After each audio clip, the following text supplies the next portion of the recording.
En France, vous l'avez peut-être remarqué en parcourant nos campagnes, mais on y voit de moins en moins de haies.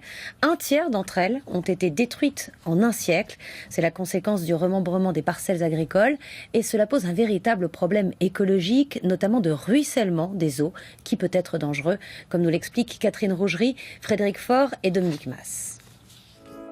Des champs entourés de haies, une mosaïque à perte de vue, le bocage, élément clé de notre paysage, essentiel à notre écosystème. Mais un patrimoine menacé car depuis des années, arbres et bosquets sont souvent arrachés. Il y avait 7-8 parcelles délimitées par des haies et l'agriculteur qui est en place a décidé de les enlever. Je veux retrouver mes paysages, je ne demande pas des sanctions même financières, je veux qu'on me replante mes haies. Pourquoi une telle destruction ? Que dit la loi ? Quels enjeux économiques et écologiques derrière ces haies ? Bonjour Rosemary. Dans les Deux-Sèvres, Rosemary Barbier loue ses terres à un agriculteur. On vient faire le point avec toi sur ces arrachages qui se passent actuellement sur la commune. Du jour au lendemain, elle a vu ses haies rasées.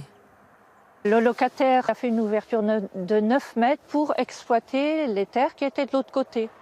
Cette fois, les élus ont décidé de saisir la justice. L'agriculteur, il n'a pas fait de demande alors qu'on doit demander. Donc c'est pour ça que j'ai fait un procès verbal qui sera transmis au procureur de façon à ce qu'à un moment, il faut aussi qu'on touche au portefeuille des gens s'ils ne veulent pas respecter les lois. Car en France, les haies sont protégées par de multiples textes. Code rural, code de l'environnement, code de l'urbanisme, dispositif de verdissement de la politique agricole commune. Malgré ces lois, des haies sont toujours coupées pour optimiser la surface agricole et gagner du temps. C'est vrai qu'avec des gros engins agricoles, on laboure très vite, on sème très vite, on gagne du mètre carré, on enlève de l'ombrage aux cultures. C'est une rentabilité améliorée, mais c'est du gain petit par rapport aux impacts sur l'environnement et qu'il faut réparer par ailleurs avec de l'argent public.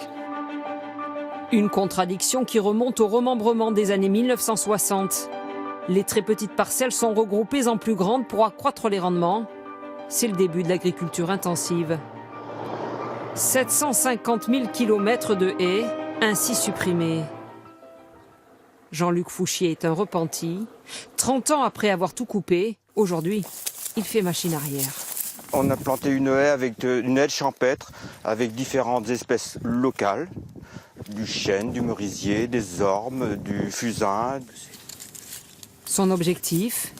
Recréer des espaces pour protéger de l'érosion du vent, des écoulements d'eau. Parce que le village est quand même bas, il y a un fossé. Et en 2011, on a subi quand même une inondation. Autre intérêt, les haies stabilisent et dépolluent les sols. Elles servent d'abri aux animaux, comme l'explique cette experte en agroforesterie. L'étage herbacé, il va être plutôt une zone de refuge pour les insectes. Et puis ensuite, l'étage arbustif, lui, il va être aussi intéressant pour les petits oiseaux. Et enfin, l'étage arboré, lui, il va plutôt être utilisé par les grands oiseaux pour pouvoir chasser dans les parcelles alentours. Des atouts environnementaux qui justifient le soutien financier du département. Mais dis donc, il a vachement poussé. Il nous a fait une sacrée pousse. 5 000 € d'aide, plus de la moitié de la facture. Seule condition, ne pas construire d'habitation sur le terrain et planter des arbres d'essence locale, des arbres qui vont même servir ici, d'enclos naturel. On voit bien que la grande parcelle, elle en fait 1, 2, 3, 4 petites parcelles. Ça fait 4 morceaux maintenant. Un pari sur l'avenir. Ce site-là, plutôt d'intéresser une grosse exploitation, intéresse peut-être une exploitation ou quelqu'un qui aurait envie de travailler sur une plus petite surface. C'est un peu dans cette optique-là aussi que je l'ai fait. Réparer les dégâts infligés à la nature, mieux, éviter d'en créer.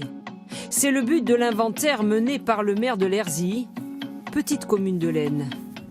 On va sur le terrain et on va comptabiliser les arbres qu'il peut y avoir d'une façon linéaire. Après, on va compter sur la hauteur des haies. Plus la haie est haute, plus elle va servir de brise-vent. Identifier, mesurer, localiser chaque arbre avec l'appui des habitants. Une étape indispensable pour prouver et sanctionner l'arrachage des haies. On met en place une commission avec des habitants de Lerzy, des agriculteurs, avec des institutions. Et quand quelqu'un veut arracher une haie, il doit faire une déposition en mairie et on peut étudier. Aujourd'hui, la France compte près de 700 000 kilomètres de haies, 3 fois moins qu'il y a un siècle.